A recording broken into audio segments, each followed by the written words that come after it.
कर्म म्हणजे काय? आपण जी काही कृती करत असतो ते म्हणजे आपले कर्म असते. आज आपण जी काही कृती करतो आहोत ते आपले कर्म आहेत आणि उद्या आपल्या भविष्यामध्ये आपल्याला जे काही मिळणार आहे ते सगळं आपल्या कर्मातूनच मिळणार आहे, आपल्या कृतीतूनच मिळणार आहे. त्यामुळे आपले नेहमी करता कर्म हे सात्विक असणे गरजेचं आहे. आपले कर्म हे चांगले असणे गरजेचं आहे. जेव्हा आपण महाराजांच्या भक्तीमध्ये येतो, अध्यात्मामध्ये येतो, तेव्हा आपले कर्म जे आहे ते सात्विक व्हायला सुरुवात होतात. आपल्या कर्माची शुद्धी व्हायला सुरुवात होते.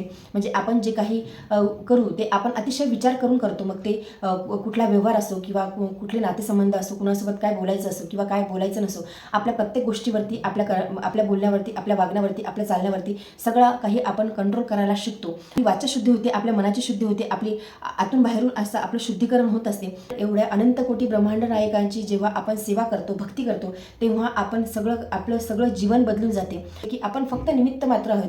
करता करविता महाराज आहेत, महाराज सगळं काही करणार आहेत. उलगडा होतो की जीवनाचं खरं मर्म काय आहे. जन्मामध्ये आहोत अर्थात आपल्याला व्यवहार करावा लागणार आहे.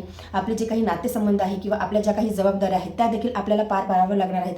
म्हणजे आपल्याला प्रपंच करता करता आपल्याला परमार्थ हा करावा लागणार आहे. असं असून सुद्धा आपल्या स्वभावामध्ये खूप ट्रिमेंडस चेंजेस व्हायला सुरुवात होतात की आपण कुणाची फसवणूक करू नये. कारण की कुणाची जर का आपण फसवणूक करू तर आपलं हे कर्म वाईट होईल, दूषित होईल आणि ते कर्माची परतफेड आपल्याला करावं लागणार आहे. आपण प्रत्येक कृती करताना आपण विचार करतो की आपल्याकडून कुणाची फसवणूक होणार नाही, कुणाचं मन दुखणार नाही किंवा आपण आपला फक्त फायदाच बघू नये, आपण दुसऱ्यांचं देखील बघावं.